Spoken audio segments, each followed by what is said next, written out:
Now, what I want you to understand is, in spite of all the differences between languages, frameworks, and libraries and whatnot, the structure of a backend application remains the same. For example, you'll have a models, you'll have views, and you'll have controllers. Now, this is the fundamental building parts of an backend application. Together, they stand for MVC pattern.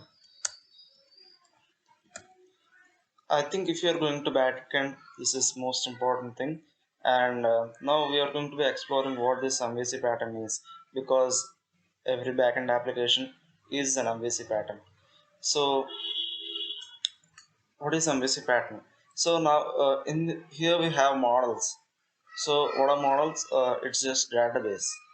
You know, if you have backend, you have to interact with data from backend, from database. You have to get the data, you have to write, read it. So that's going to be handled by models. So we are going to, for example, let me give an example. For example, we are developing a client. You know, we are storing clients in our database, and we'll retrieve them whenever needed, do functions on them. So let us define a client, and this is going to be the name of the model present. This is one model. And it has fields. For example, it can have a name, it can have an id, it can have an email or whatnot. Now these are the fields, and this is the model. And if this is an SQL database or relational database, this client is going to be the the model name, sorry, the table name, and these are going to be the columns. Now you can also, you can also have NoSQL databases in your models too, in your database. For example, MongoDB, which is quite nice. And you can also have cloud application, cloud databases, for example MongoDB Atlas. um, so so there you have it. We got one part of the MVC pattern. We got through one part of the backend for backend structure. And so even the folder structures are similar to like this. You'll have a models, and you'll have views, and you'll have controllers. And the second part is views. I'll come back to that later. First I will discuss about controllers. uh, what are controllers? Essentially they are nothing more than the functions and the processing logic. It's just business logic. See, controllers are business logic. And depending on the context, it can, and depending on the framework, it can also be an API between front end and back end. And more on that later. But and see, so I think this should be self-explanatory.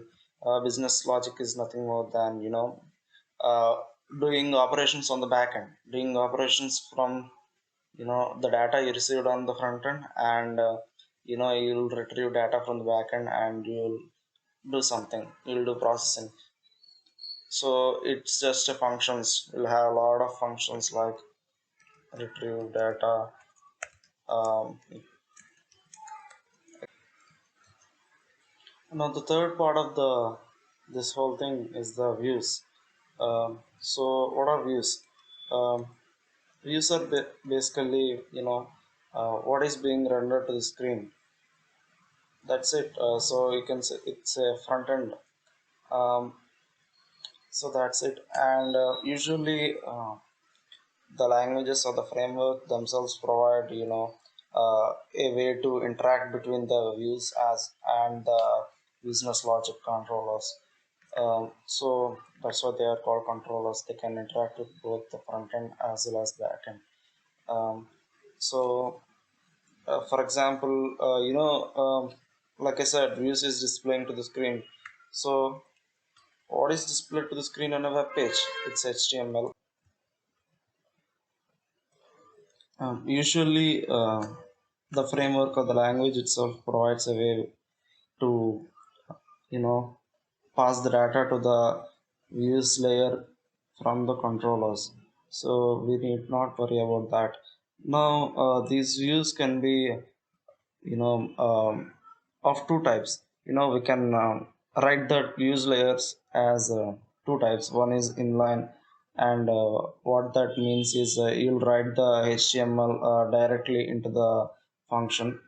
And the second thing is, so if you write directly into the html, for example, if you write like this, render, or something, uh, H1 and H1, and so on, what are something something, that becomes quite big. So, and you cannot do that, and you'll have different functions. So you cannot write all the HTML here, because for a big applications the HTML is quite big. That's a separate. So usually we'll have templates, like templates, and Um, I mean, the syntax is not important here, but templates dot executor, some template. For example, you can have a home page dot html, or an edit page, etc. Now that is the templates, the use of the templates. So you can say that the templates are not only quite handy, but they are very essential. So now, with that said, I think I covered all the basic topics in the structure of a backend application.